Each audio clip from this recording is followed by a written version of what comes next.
জানি এই চ্যানেলে অনেক দিন পর ভিডিও আসছে। কিছু প্রবলেমের জন্য আর কিছু দিনের জন্য বাড়িতে গেছিলাম কলকাতাতে, সেই ভিডিওটাই তোমাদের সাথে শেয়ার করছি। তো বাড়িতে গেলে সেই সময় মা বাবা ভাই সবার সাথে টাইম স্পেন্ড করতে করতে ভিডিওর দিকে আর কোনো রকমই মুড থাকে না। সেই কারণে ভিডিও তো প্রচুর করে রেখেছি, কিন্তু এডিট করে আর ছাড়া হয়নি।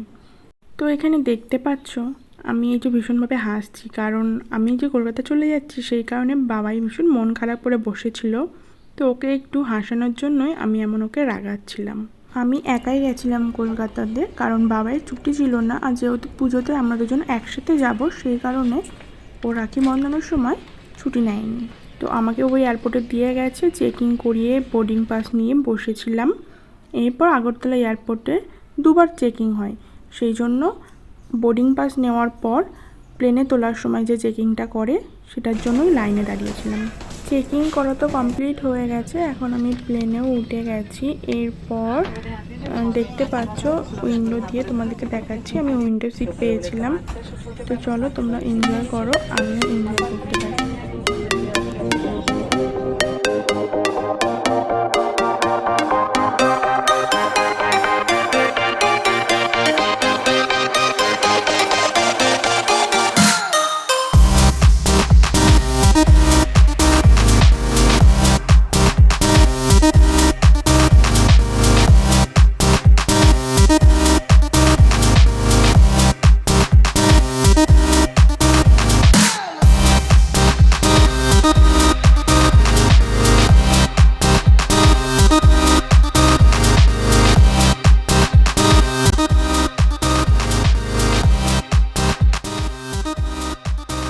ফাইনালি চলে আসলাম কলকাতা, প্লেন ল্যান্ড হয়ে গেছে দেখতেই পাচ্ছ। তো আমিও তাড়াতাড়ি করে লাগেজ নিয়ে বাইরে বের হই, যেহেতু ভাই বোন আর কৃষ্ণ দাদা এসেছিলো আমাকে নিতে। তো চলো যাওয়া যাক।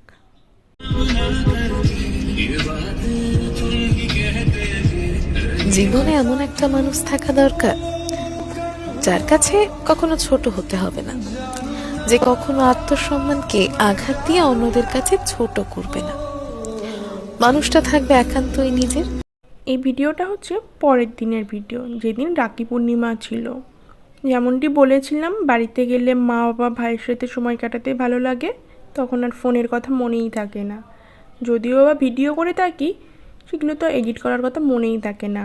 কবে রাখি পূর্ণিমা গেছে ভাবো, আজ আমি তোমাদের সাথে শেয়ার করছি রাখি পূর্ণিমার ভিডিওটি। তো যথারীতি আমি আমার বাবার সাথে বাজারে গিয়ে সবার জন্য রাখি আর মিষ্টি কিনে নিয়ে এসেছিলাম। আমি প্লেটে সাজাচ্ছিলাম। আমাদের বাড়িতে পিসিমণি আর বনুরাও এসেছিল। বনুরা আমার ভাইকে রাখি পরাবে, পিসিমণি আমার বাবাকে রাখি পরাবে। এরপর প্লেটে সাজানো হয়ে গেছে, একে একে সবাইকে আমি রাখি বাঁধবো।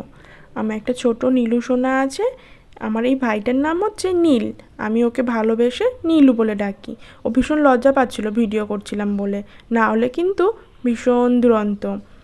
এরপর আমার কৃষ্ণ দাদাকে আমি রাখি পরাচ্ছিলাম। আর এই হচ্ছে আমার ভাই, যে রাখি পরার আগেই গিফটের চিন্তা করছিল, আমাকে বলছিল দিদিভাই কী গিফট দিবি আগে বল।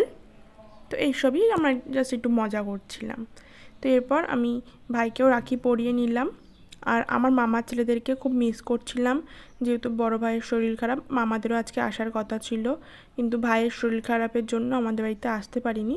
আমি আমার ভাইকে রাখি পূর্ণিমার দিনই বিকালে হসপিটালে গিয়ে রাখি পরিয়ে এসেছি। এরপর আমি আমার দাদুকে রাখি পরাবো। দাদুকেও আমি অনেক বছর ধরেই রাখি পরাচ্ছি। দাদুর দিদিভাই এসে রাখি পরাতো, কিন্তু এখন নেই, সেই কারণে আমরাই দাদুকে সবাই মিলে রাখি পরাই, যেন দাদু মন খারাপ না হয়, সেই কারণেই। ফাইনালি সবাইকে রাখি পরানো হয়ে গেছে, এখন আমরা লাঞ্চ করব। তাড়াতাড়ি করব, যেহেতু আমি ভাইকে হসপিটালে দেখতে যাব, প্লাস ওকে রাখি পরাবো। তো আজকে ভিডিওটা কেমন লাগলো অবশ্যই কমেন্টে জানাতে ভুলবে না। আজকে ভিডিওটা তাহলে এতটুকুই রইল, দেখা হচ্ছে পরের কোনো নতুন এক ভিডিওর সাথে। ততক্ষণ তোমরা ভালো থেকো, সুস্থ থেকো, টাটা, বাই।